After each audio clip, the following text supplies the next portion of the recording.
coming up on Unchained Voices. From age 14, 15 involved in crime. Then it grows. You know how it goes? It grows, it spirals. When I got out at 21, I thought my life was done. That was it. I'm a crook for life. No, think about what you can bring to the world. It's like, what? Imagine someone saying that to you in a jailhouse. In prison, you have to go through this darkness for you to, one, become the person that leads people to light. Yeah. Two, to respect where you are. I went from having discussions about how we're going to make money on the roads to how we're going to create change. Yeah. You're free from society. You're actually free from influences. You're able to find yourself. Then it kind of clicks.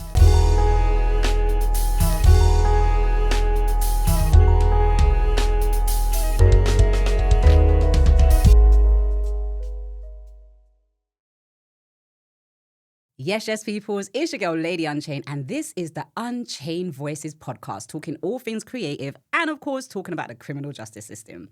So, today's guest is my broski, man like Zach. Big up, Zach. Listen, guys, he is an award-winning broadcaster, presenter for National Prison Radio's Life After Prison, community coach, content creator, and guys, he is the CEO and founder of XConversation. So make sure you stay locked and follow him straight after this. But guys, this episode, we're talking about transferable skills, how we can use those skills that led us to prison and turn them around to live a successful life after prison. Stay tuned. Zach, come on. Welcome. That was kind of my sister. You good? Listen, I'm super excited to have you here. Like, obviously, I know you. I mean, I would like to say I think I do know him. Yeah, come on. But what I really want is for you to just tell us a little bit about yourself. Let people know who you are. So my name is Zach. I am one half of the host of the Life After Prison podcast. I'm an award-winning social entrepreneur and podcaster. Founder of XConversation. Come on. A podcast platform where we champion reformation of people with lived experience of the justice system. That's through workshops, podcasts and programs. In the community, in schools, and in secure custody estates as well. So, it's a bit of me. And I'm your brother. Come on. I was waiting for him to say that, by the way. I was like, quickly. You know I have to say, listen, this is cold. Thank you. Unchained, doing bits. Renegade Productions. Come on. Doing bits. Doing bits. You know what I'm saying? So I feel honoured to be here. When I got the call, the message, I said, just time and place. And I love that. I love that. We was hollering at you, comes out here screaming thank yous. You're like, I don't even know why. What's the way you said? When you said thank you, I said, what are you thanking me for? Just tell me where to go. Tell me where to go. I'm here. Simple stuff. You get me? I appreciate it. Oh thank my you. gosh, I am and this super space gassed. is needed. This space is needed, yes, right? Because obviously we're gonna get into it, but we're talking about criminal justice, we're talking about creativity, but a lot of times we're invited into shows or interviews and it's like, tell me about the landing and, tell me about that. And do you really get is it 3 meals a day? And all of that stuff, we know all of that, but we've come a long way from that. Yeah. We've come a long way from the blue phones, like my listeners would say. But tell us a little bit of your background so that people know how XConversation came along, how you became an award-winning broadcaster, because all of that kind of leads to the story. You don't need to tell us the nitty-gritty, obviously, but what you want to tell us so that people know a little bit how you got onto this journey. That's cool, man. That's cool. I'm all good. You don't want me open, but I'll just say what it is because it is what it is. It is what it is, yeah. From the age of 17 to 29, I was in and out of prison 3 times. So I spent the whole of my 20s essentially in prison. And across 3 sentences for robbery and drug offences. Grew up in the East End of London, Newham Borough. From age 14, 15 involved in crime. Then it grows. You know how it goes? It grows, it spirals. Do 1 sentence, then you've got a whole new black book of criminal friends. Criminal friends. Because you just sent me to the university where everybody's there. The University of and Crime. Then I graduated.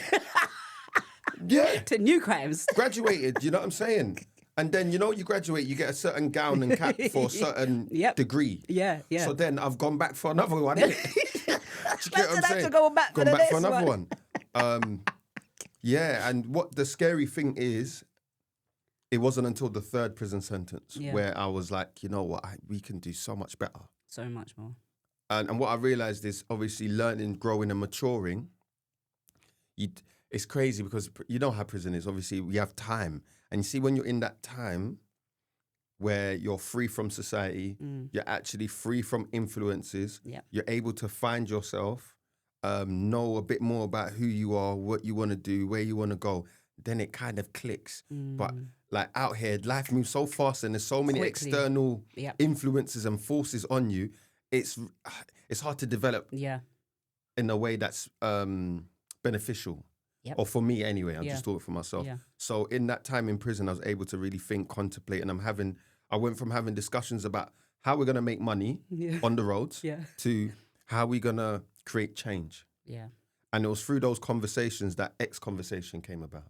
And I was like, you know what? There has to be a way where we can showcase the talent, the untapped talent and potential that people inside have. Untapped talent. Untapped.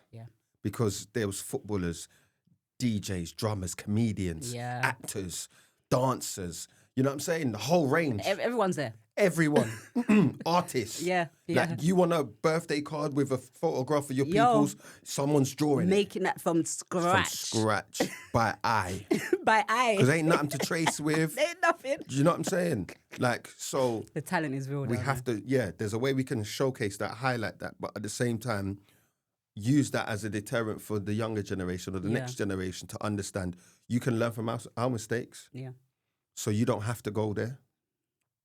And if we could do that, then your platform is higher, your ceiling's higher. What you can achieve is more because, going in there, it's a waste of time, essentially. It's crazy. It's funny because in one of my poems, I actually say, these are the lessons I learned whilst in prison, so you don't have to go there to learn the same lessons. Facts. The choice is yours. I choose to be unchained. Do you get what I mean? And it's like we went through all this stuff. We're not saying like, we're like glorifying anything, but we went through this stuff, and me and you are both coming from faith as well. There's stuff that is written for us that we have to go through in order for us to overcome so that we can help other people not get there. And there's one thing that I hear you say a lot, like I feel like we've had this conversation many times. Transferable skills. Facts. Big facts. You see the things we learned growing up.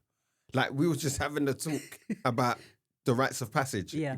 Like with your parents and that, and you're learning that stuff, We learn so many things that apply in different areas, but we're never taught that it applied. Do you get what I'm saying? It's later on. It's later on that you're like, wait, I've been doing this. I've been doing this. Oh, yeah, we've been using the skills that are highly desirable for certain workforces and certain jobs. But we were never told you've been doing it. It's transferable.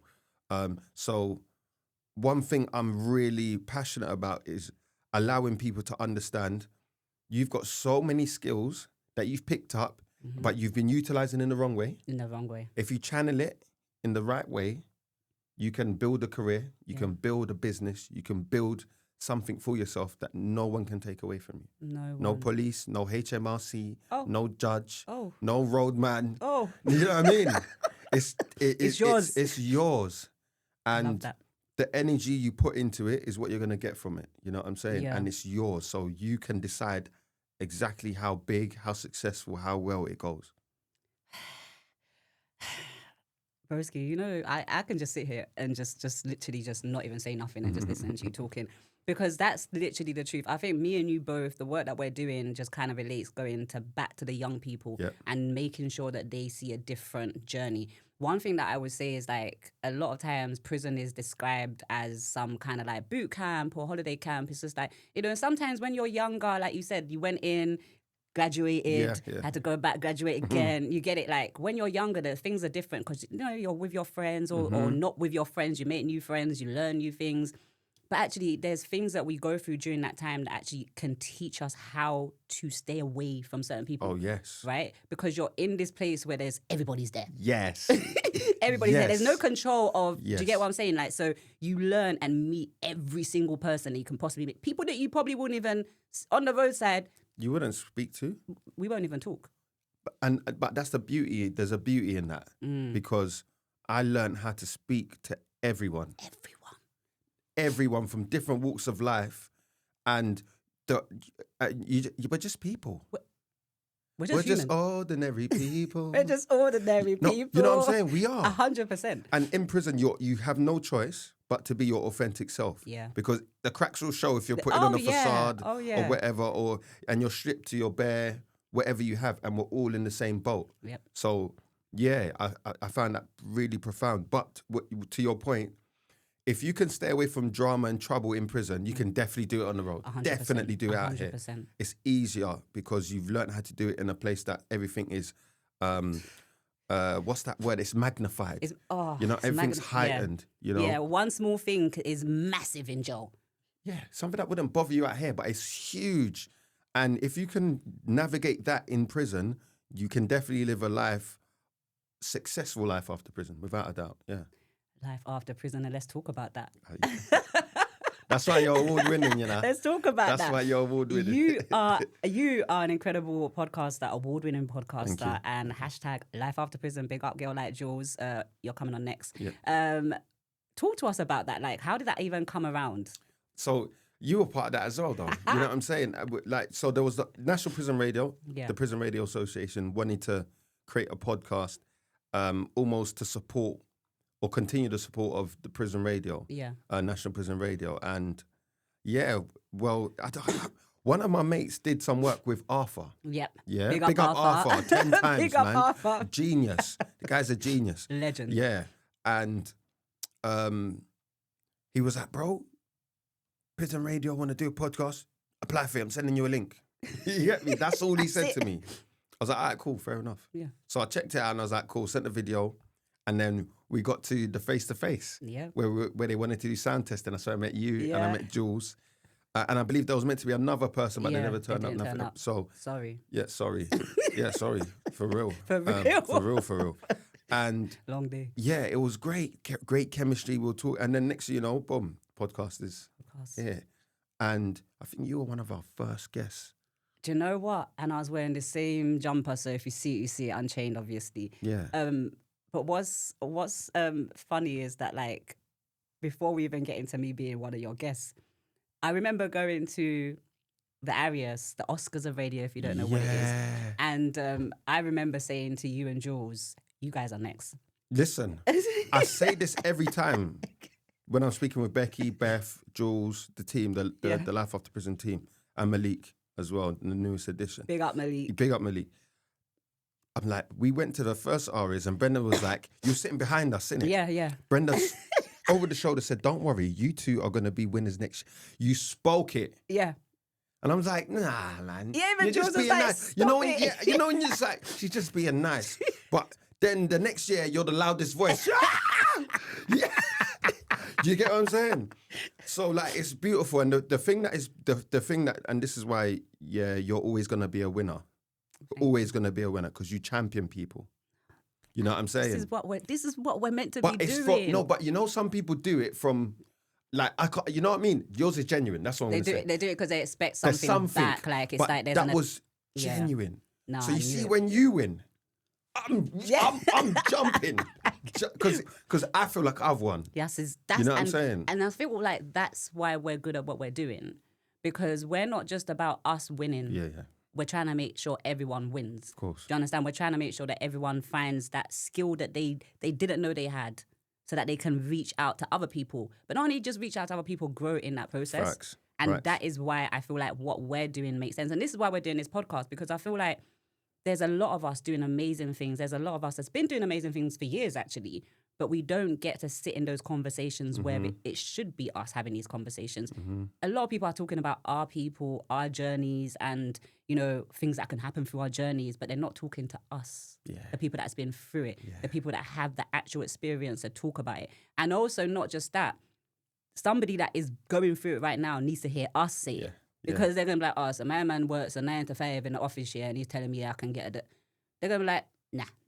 I don't need to hear that. We're doing that because we're champion for ourselves and other people. That's right. And that's why it makes sense. So I will always scream 110 times for you and Jules and the whole of NPR, by the way, because I know why you're doing it. I know that it's not like you came in and was like, yeah, man's going to be famous and man's going to get awards and da-da-da-da-da-da. It weren't about that. You're trying to do something that helps. What's the word? What were you saying in the beginning? Change. Yeah, change. How do we create change? Affect change, like effective, lasting, impactful change, because this is my thing. I've done a lot of bad things. Yeah. So I've got a lot of good that I need to do. Yeah. To at least balance it. For me, that's just how I think. But I love that. And that's why you're here, because somebody else is like, yeah, I've done a lot of bad things. And because unless the criminal justice this system that allows you to just accept your label as an offender, as a violent person, whatever, you stay in that cycle and you're feeling like you're fighting the system by fighting the system in regards to like you're doing crime. So like, you know, you're like, yeah, whatever, F the system, because guess what? Yeah, man's about it. Like, do something. Like, you know, it's the amount of times I've heard people when they talk about jail and they're like, yeah, I just had done a madness because what? I'm already in jail. What else are you going to do? Like, that conversation, it hurts my feelings because I know if they had a different choice, they wouldn't talk like that. But also realizing that they have more to do. You have more to give. You know what a man said to me in prison one time? He said, no, think about what you can bring to the world. It's like, what? Imagine someone saying that to you in a jailhouse. In prison. I was like, I never did it. What can I add and bring to the world? You know what I'm saying? Add value to the world. Yeah. And I go and that's, I repeat the same thing. Think about what you can do to contribute to the world, to society. Have you thought about that? What you can do? And that allows the onus to be on, okay, forget the system for a second, even though the system's crap. And it oppresses us and it's broken. Many different issues. We can go, that's a whole nother conversation. But what can you do in your space and navigate? And you know what smacks it? Like yesterday I was saying, the bare minimum I can do is see another black man and just be like, how you doing, bro? You all right? Have a good day. The bare minimum. Because you never know how much that makes a difference. And to be fair, when a man says to me, you're right, and nods, you good, have a good day, it makes me feel good. It does. It's nice. It does, because we got that shared nice. It's nice to be nice, but we've got that shared experience that we can know at one point or another we've had a similar experience in some sort of capacity. So you understand me, even if it's 30 seconds for you to say, cool, brother, have a good day. Yeah. That just empowers me a bit, you know? Yeah. And if that's the bare minimum, think about when you've put in maximum effort, what the change and impact can be. And that's what I think we should be about, because, like I said, I've done a lot of bad, and I don't know how much bad I've taught people, whether it's doing crime or doing certain things, that they've carried on and passed on. Yeah. So I've got a role to do as much good so that can get passed on and grow and develop. And hopefully, if I equal it, good. If I do better, better. You know what I'm saying? Yeah. So yeah, that's what I think. I love that. Yeah. And I love that you're bringing back that same question to people, because to be asked in prison what you can bring to the world, I don't know how I would have felt. I'll be like, what are you talking about? I'm an inmate, bro. I can't bring nothing. You know, like that in that time. But to be able to bring it back to the people you're working with, to me makes sense, because even when I'm going into prisons and talking to people and saying, oh, you know, I get paid to be here. They're like, well, swear down, they pay you to come to jail. I'm like, yeah, I've done my free time as an inmate. When I was an inmate, they didn't pay me to be here. They didn't pay me to be here. Now I'm trying to show you what you can do after prison, because a lot of times, unfortunately, we know the support after prison doesn't exist. So if you don't have someone like yourself, someone like me, you know, like someone like an organization like National Prison Radio, you might not find that voice, and you might not find an outlet for you to continue. So your next outlet will be back in the jailhouse. Yeah. Which is insane. Yeah. So let's talk quickly about creativity, because obviously both of us are creative. And I know what's interesting is that obviously I'm a poet, you're a poet, and talk to me about poetry and your journey into poetry. Like, talk to me about that. So first I got a confession to make. You know, you do a poetry workshop with the paper that folds. Yeah. I stole that. And you know what? I've used it before. It's not stealing. That is what we need, is sharing. I've just got it. So I'm doing it on camera. No. To don't worry. I borrow it. I've not stolen it. I borrowed it. Listen, and it is sick, by the way. It is cold. That I come from. What? And you know what? I know somebody that has worked with you. Where am I going? Yeah. You get what I'm saying? Yeah. Oh, that's cold. a question I've had to, like, how do I get there? That's just literally just a simple little task that make people think, where am I going? How do I get there? Like, and you know, when you're in jail, you have to say to them, like, it's so funny because I say to them, like, listen, don't tell me I get out, I get on the bus, I get on a train. No. How do you get to that life? Yeah. Like, that means, like, how do you apply to this? Do you do this? Whatever. And I know some people that's been in those sessions with you because they've come back and told me. Okay. And they're like, yeah, you and Zach, man. I'm like, come on now. Proper. Know. But yeah, talk to me. So poetry, imagine this. There's a man called Charlie Dark. Big up Charlie Dark, yeah? Big up Charlie.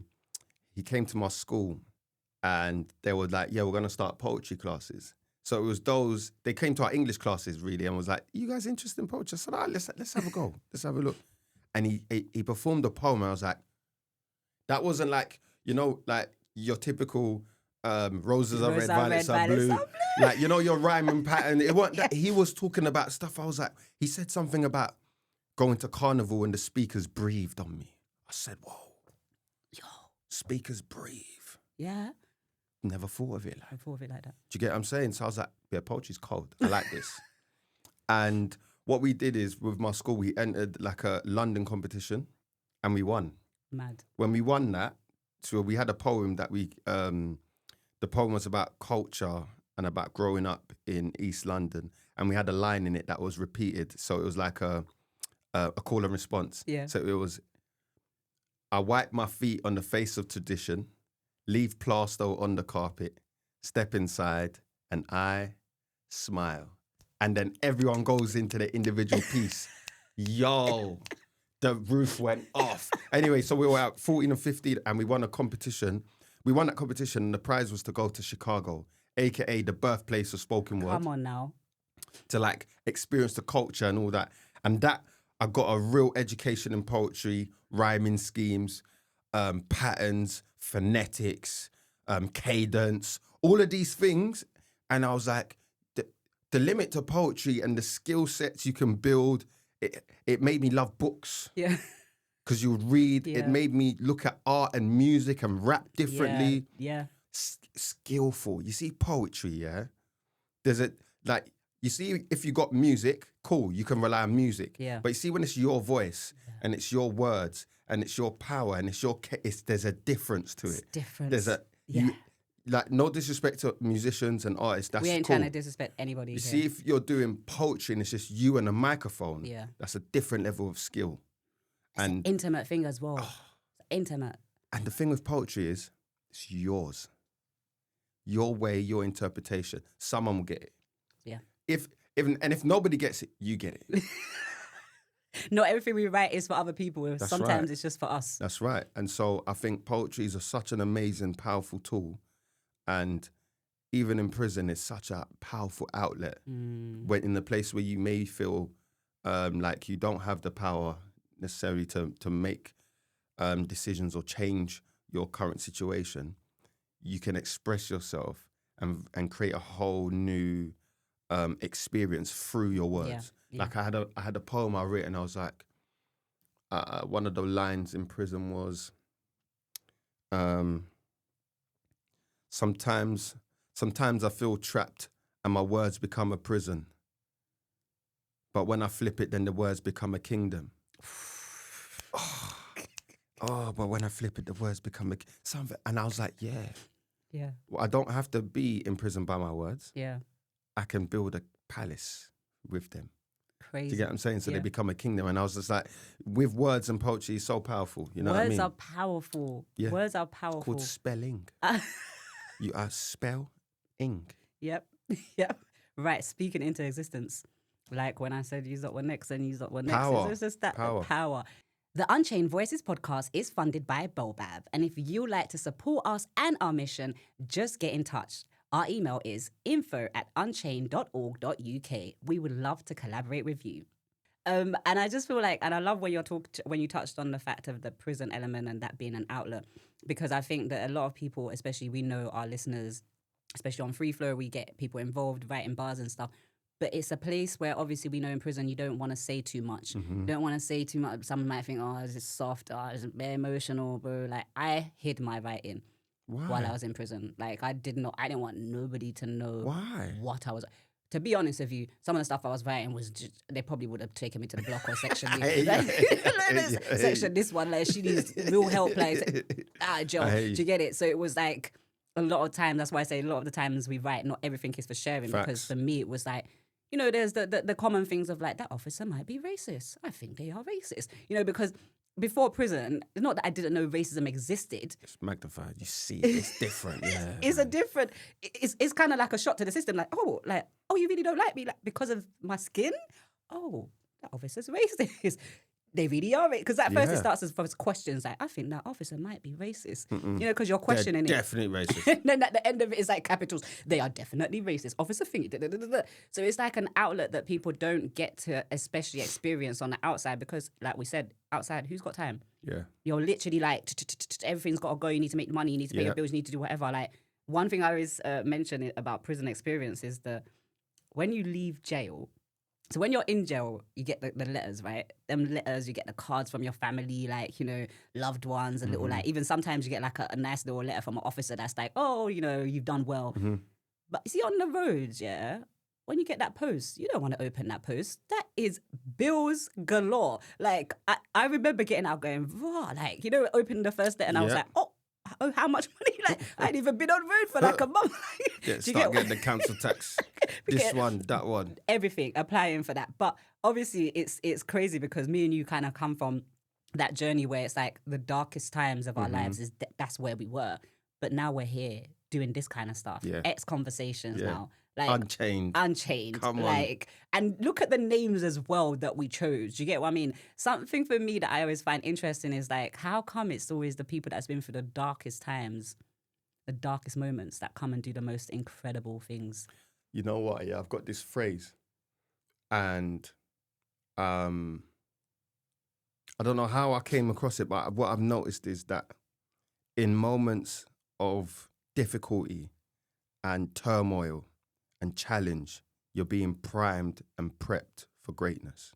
Yes. How are you going to respond to this moment of difficulty? What are you going to do to become the champion that's within you? Yeah. Because you can't just like and I don't know, maybe there's the odd case, but you can't just go from 0 to 100. You can't just go from the nobody to the top of your field. It doesn't work like that. There's a journey, there's an experience, there's something that has to form you, that has to almost put you in a place where you've got no choice but to become Unchained. Yeah. You've got no choice but to become XConversation because that's the experience you've gone through. And it had to create this because there's somewhere for you to go. Yeah. There's someone's life you have to touch and change and impact. And there's some platform that you must be on. So you have to go through this darkness for you to, 1, become the person that leads people to light. Yeah. 2, to respect where you are and understand how you've been favored and understand that you've been chosen. Yeah. So you can respect it. And then for 3, for the others that are going through it. Because if you've been through the darkness, you're the example, living proof that you can overcome it. Yeah. So when you're speaking to someone who's in that darkness right now, you're helping them to climb out of it. Yeah. You know what I'm saying? Just by seeing you alone. I've been here. Like what you said, what you getting paid to get in it? You're damn right. Yeah. I'm coming in here for free. I've already done the free time. Already done the free time. That was a sentence. You know, that's sentence. right. And that is key. So that darkness, that challenge, that difficult moment is priming and prepping you for greatness.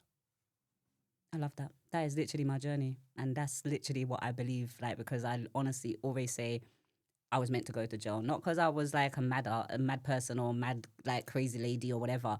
It's because it was written. Mm-hmm. There was something I had to go through.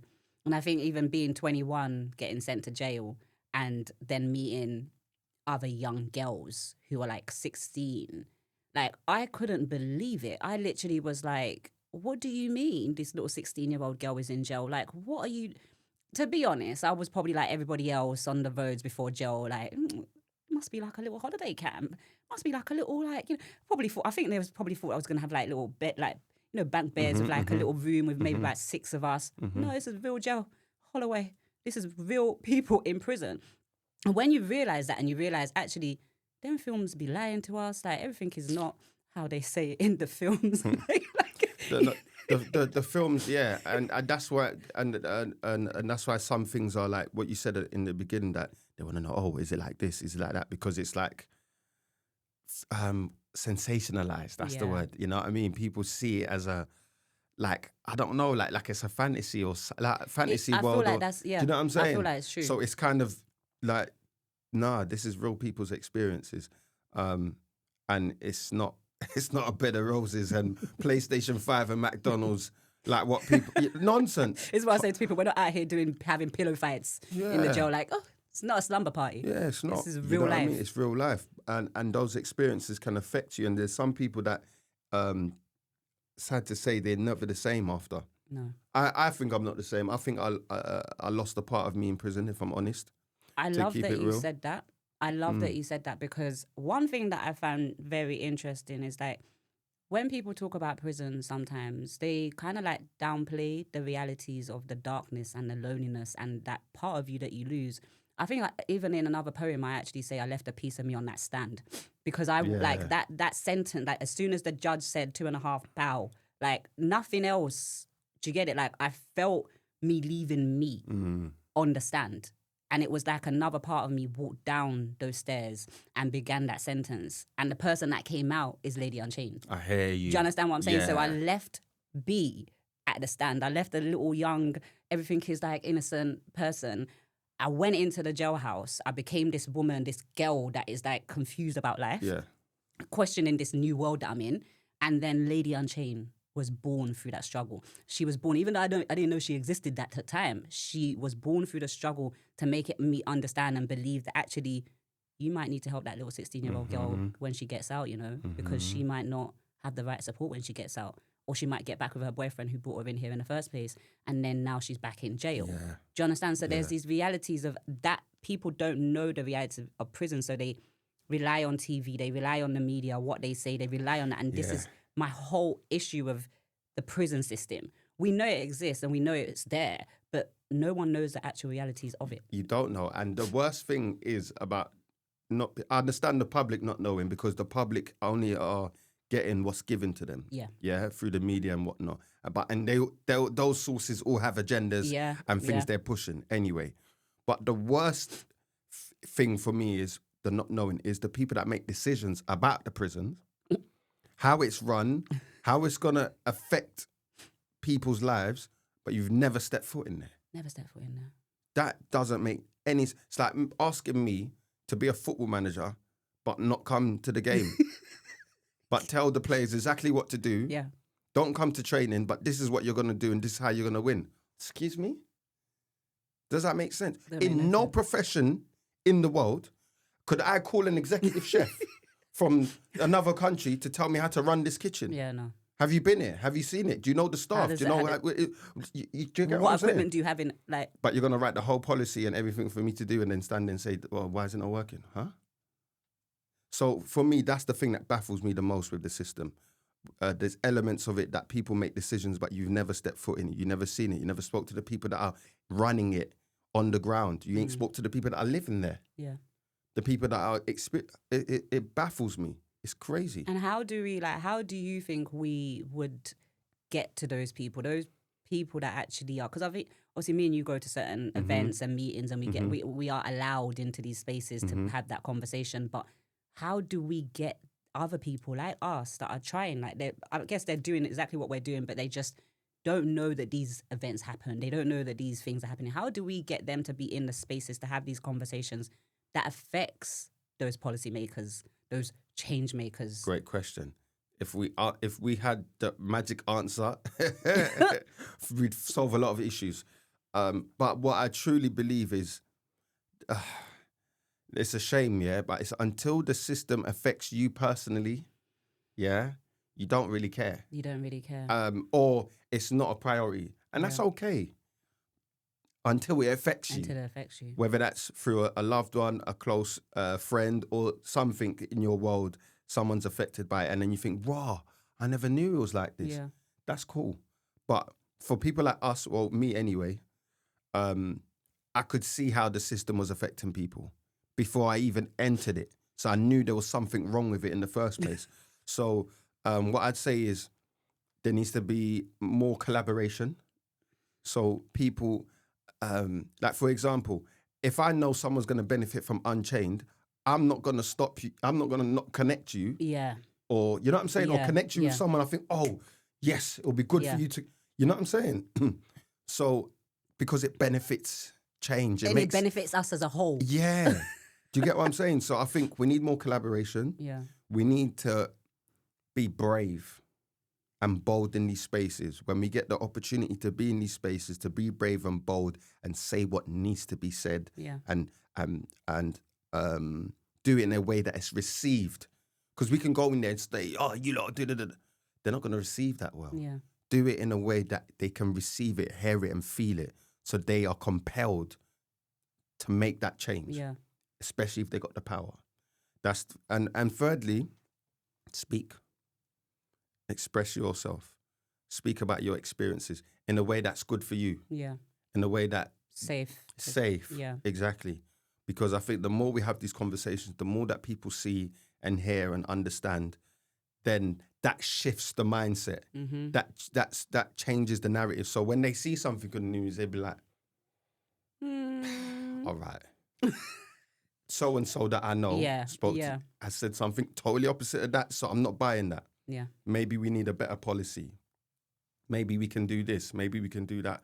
And then that creates the actions. But yeah, don't be afraid. Be brave, bold, collaborate, say what you need to say, have more discussions, and then the actions, that when they're there, take the action. I love the fact that you even talking about collaboration, because I feel like especially within the Black community, we don't do that enough. Like, we're very quick to talk about each other when we fall, but the collaboration of like picking each other up, it doesn't happen enough. And I just feel like if we could just understand and speak to each other, you know, I feel like I come from, you know, like back in the days when, like, you know, somebody saw me doing something naughty on the road, they're calling my mum. Like, one time. What, hello? Yeah, she's Before here. Before you get home. What do you mean?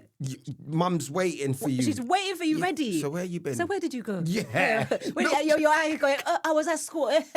Come. What? You used to get permission? Come. Let me... Come. Listen, uncles and aunties across the road will get permission to smack man up. Yo. You get me? Don't come acting foolishness out of your on yard. On the road? You think there's eyes everywhere. Behave yourself. Everywhere. And I feel like back then that was a community. We had a community. I remember having like fairs like in our little local area, like where we would all get together. And then like the only reason I actually remember those fairs is because like I remember for the longest time I never used to win anything. But I won, like, I think it was on them little alien thingies. Okay, It was like, you know, the lucky dips, and I won. And I remember going home like, yo, like, I won. But it was just so happy. Like, I didn't steal this, Those days were amazing. And it doesn't exist right now. I remember summers I could run in and out of my neighbours' houses because the front doors are open. Yeah. So you see where the bikes are? Oh, everyone's there.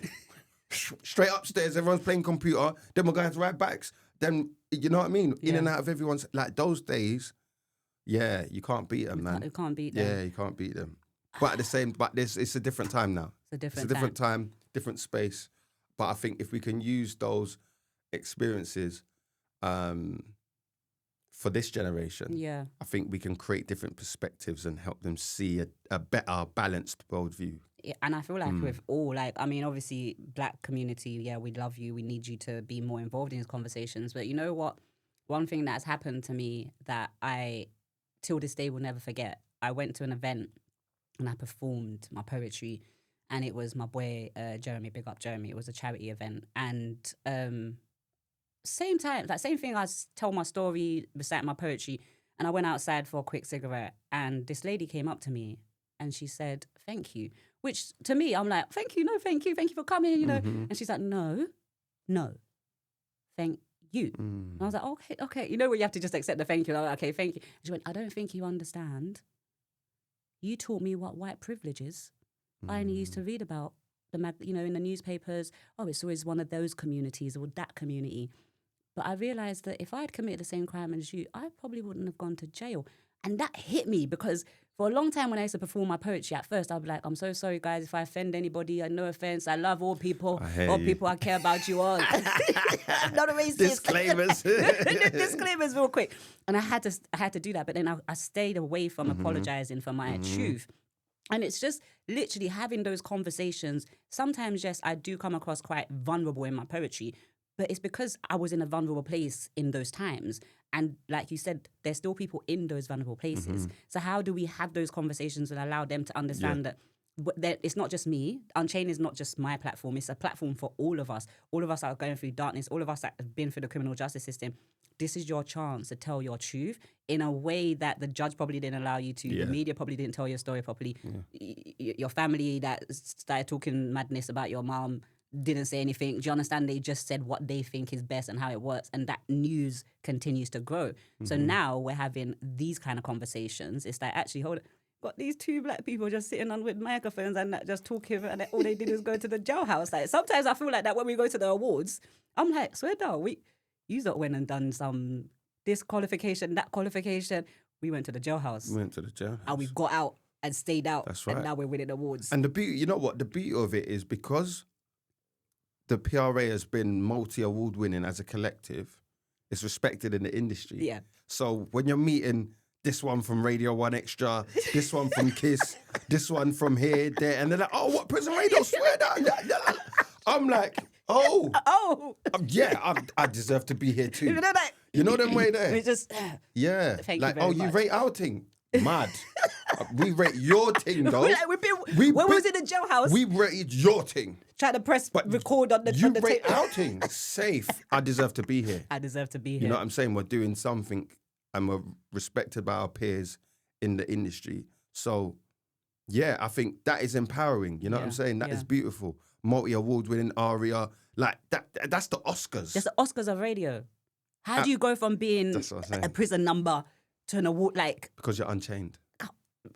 XConversation, baby. That's what we're talking about. Because you're unchained. It's I that need simple. to because obviously we're talking a lot, and I would really want to, because we're like both in totally different places, and I know this wasn't part of the agreement, but what would you say to the younger self, like your younger self, like, because now we're here and we're doing all of this, and like, you know your younger self that was going back to graduate for the other graduation, like what would you say to your younger self now? Oh, you know what? I think about this. I'm not gonna lie. I think about this a lot, and maybe I should stay away from thinking about it, because I just think if I had the mindset I had, like I have now, as that 20, because I went to prison first time 17 to 21. Yeah. When I got out at 21, I thought my life was done. Yeah. I thought that was it. That was it. I'm a crook for life. Yeah, I thought I'm never gonna be like a family man. Yeah. I thought this doesn't apply to me anymore. Do you get what I'm saying? Yeah. I thought all I can do is just go and get money. That's it. And that's the only thing I'm gonna have, just money, because I'm not gonna have no girl. I'm not gonna have no kids. So at 21. Crazy. That's how prison made me feel. Yeah. Like, I'm not going to amount to anything. So if I could go back to that 21-year-old, because I was angry, I was hurt, I felt like I was owed something. The world don't owe you nothing. That's the first thing. Yeah. The world don't owe you nothing. Secondly, you've got time to be who you want to be. You've got time. Take your time. Build slowly. Take your time and you'll get there. And yeah, just, man, I'd say a lot. But I'd say, like, take your time. Take your time to build. The world don't owe you nothing. And the world's a big place, man. It's a big place. Imagine Massive. at 21 feeling like that's it. I thought I was done. Because that literally, I got out at 22, and I remember that I was exactly the same. That's it. Because I didn't know. What do you mean ex-offender? I have to declare my conviction. It took me a long time to even tell anyone in the job centre that I'd been to the jailhouse, because I was like so embarrassed about it. But at that age, after prison, that's what prison does to you. It can make you really just be like, that's it. And it's a lot of guys that I've worked with that I've met as well. Like, they're like, yeah, they gave me a prison sentence. I came out and just done better things, because like, what do I do now? That's a big thing that we're finding. A lot of people in prison right now, even though you're talking about transferable skills and all this stuff, they still haven't, because they've been in jail 3, 4, 5 times. And they're like, what do you mean build a business? What are you talking about build a business? I can't do that. I can't get anything. I can't. Yeah. Like, it's crazy, because what you're saying now what if other people could hear this, like, even though I would say other people, I'll say the man them in the jailhouse, the young ones that we've got right now, if they can hear these kind of conversations, and we really hope somehow this gets into the prison system so that you lot can see that. I think there's a way we can. There's a way. Like, just work. Yeah. Nah, man. Official channels. Official channels. Yeah. Because because we out here, we legit right now. Official, 100%. But I definitely think these are the kind of conversations that they need to hear so that they can understand that we're not just here on prison radio. Because, you know, like, I love my prison radio people, but sometimes I get calls and like, I'm back in the jailhouse. I'm like, no, please, I'm outside. Please, we could work together on the outside. Don't go back to jail to listen to us. You can listen to us here now. But it's just those conversations that people don't get to hear. And again, going back to the very beginning, out here, we don't get that moment to sit down and even, do you understand? You came out, you're out because remember that you're free now, you're out. Yeah. But there's no time to sit down. And and that 17 to 21 sentence was just madness. Like, as in, it was a roller coaster. You know what I'm saying? There's always, especially in YOI, young offenders institutions, there's always some sort of drama happening. So it's just, you're always on goal. Yeah. You're always in survival mode. You're always in a heightened state of readiness for whatever's going to happen. So your body's under a lot of stress. Your mind is taking and collecting a lot of trauma, and you're not processing this because you're always on go, fight mode, fight or flight. You know what I'm saying? But what you said, what you said is key. That time to pause, reflect, analyze, understand. I found different parts of me I didn't know existed. Being in the prison cell, switching off from the world. I understand who I am. I know my body in and out. I know when I'm getting a cold. Stamp it out real quick. No, real talk. I know when I don't feel right. You know what I'm saying? I know when I need the gym. I know when I need a break. I know when I need a walk. I know when I need, like, you know what I'm saying? I'm in tune. And you don't get that time out here. No. So when I speak to the guys that are inside and the girls, I'm like, utilize your time as best as you can, because the one thing and the only thing I miss about prison is the time that I had. That time to yourself. That time is invaluable. Yeah. I wish I learned like 5 languages. You know what I'm saying? Like that time is invaluable. Reading, gaining knowledge, enhancing your skills, developing yourself, becoming your best version. Because when you get out here, you have to. It's hard because you have to hit the ground running. Yeah. But at the same time, you don't get that chance in it. So utilize that time you have there, 100%. Yeah. Oh, I love that. Okay. Before we kind of come to a close, I just want to quickly touch back on that poetry and broadcasting, because obviously creativity is something that we're both involved in. Yeah. So you wrote that amazing poem in school, Chicago. Yeah.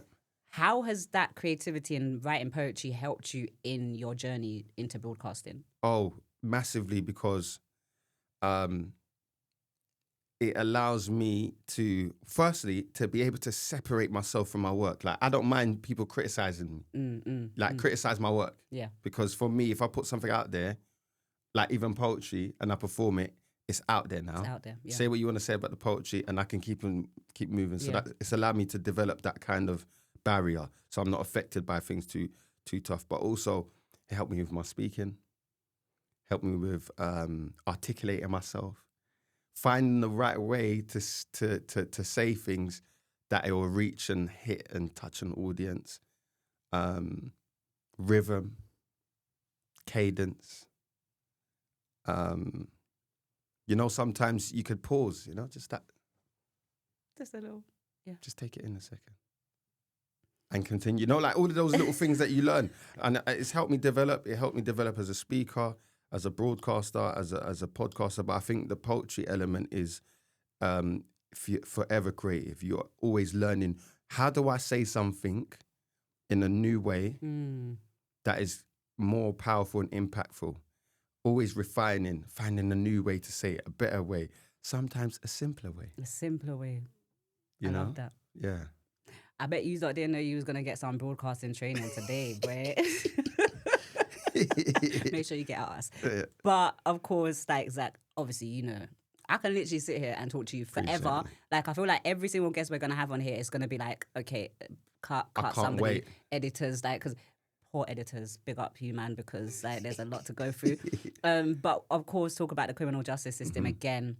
I want you to, think of, one myth, something that society, or even it might not even be society, it might be people in prison that you want to break something for them, there is life after prison, because we are proving that. But What's one thing that you would want people to know about the criminal justice system? Don't let it define you. Do not let whatever label they place upon you define who you are, because that's just a label. That's the firstly for the people inside. Yeah. Secondly, for those out here, understand that if someone's been in the system, doesn't make them a bad person. I've met some of the best people in my life I've met in prison. Crazy. Good people. And sometimes good people do bad things. Yeah. And end up in that place. But it doesn't make them a bad person. And I believe that everyone, 99%, deserve a second chance. Second chances. Sometimes a third and fourth too. No, Yeah, I ain't gonna lie. I'm on my third chance. Keeping it real. I'm keeping it real. I'm on my third chance. This is it. You know, and sometimes it takes that. And that's why I think what we do is important. It's powerful that hopefully someone can use their second chance. Yes. You know what I'm saying? Yeah. Why am I getting gas? Okay, listen, I'm not gonna lie to you. Yeah, like I've got so many questions for you, Zach. Yeah, but I feel like I am.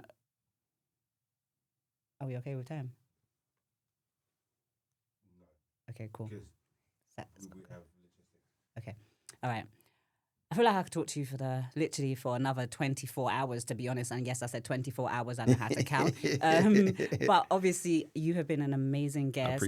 I want you to just tell people how they follow you, how they find you. Thank you very much. Yes, I appreciate this. Thank you so much. At Zakarriyah Khalil 7. I'll send that to you. You could put it on the screen or whatever. Yeah, of course. At new channel at Zach Reacts. Yep, just follow that. Yeah, follow that. And at XConversation.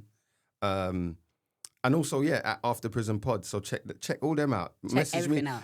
You know what? I really want to say as well, if someone's going through it, you've just got out of prison, message me. Like, I get messages and people are like, yeah. I'm like, bro, shout me. They think that we won't respond. They don't think, because literally they're like, oh, you're not going to respond. Like, why? Because obviously they probably message, you know how it is. They probably message quite a few people and that. But like, just so you don't know, me and Zach actually go through our messages and look for like, especially when someone tells you they're coming out on this date. Brother, I'm shout me. Shout us. And the best thing is because I have to say for men, because men don't chat. Yeah, no. So there's guys that get out of prison and sometimes they'll message like, oh, you know what? I never thought it'd be like this. I'm feeling this kind of way. I'm like, bro, thank you for shouting me. You're good. Man's here. Yeah. I went through the same thing. This is what I did. Hopefully it can help you, but if not, you'll find your way. Yeah. But you will get to a point. And then 3, 4 months, 5 months, a month, a year, whatever. Yeah, I'm doing good. I'm much better. It's beautiful. So I'm always happy for people to reach out and support. So yeah, do that. If it's social media, do it that way. Yeah. Guys, reach out, please. Like, if you need that extra support, we are here. We've created our organization so that you can reach out to us. But not only that, it's not a space for just us, it's a space for all of you. Facts. And we're going to grow together. We're doing the collaboration. Guys, this has been Unchained Voices. My guest has been Zach. Okay, so thank you so Big much. Up yourself, and man. Thank you. Yeah, production. Cold. Production. Yeah, man, all day. Unchained is a community interest company, which means that the work that we do in large part is funded by donations, whether that's grants, sponsorships, partnerships, or other kinds of charitable contributions. The funding helps us manage artists, pay them for their time, travel, hire venues, making sure that each artist can have that moment to have a one-to-one with another artist that they might be a mentor to, but also helping us to continue doing the work we do, whether that's going into prisons, working in the community, working in a Peru or school. All the funding is needed in order for us to complete that work and make it as incredible and as supportive as it can be. Please visit unchained.org.uk/donations and help us continue to do the work that we do. Thank you very much.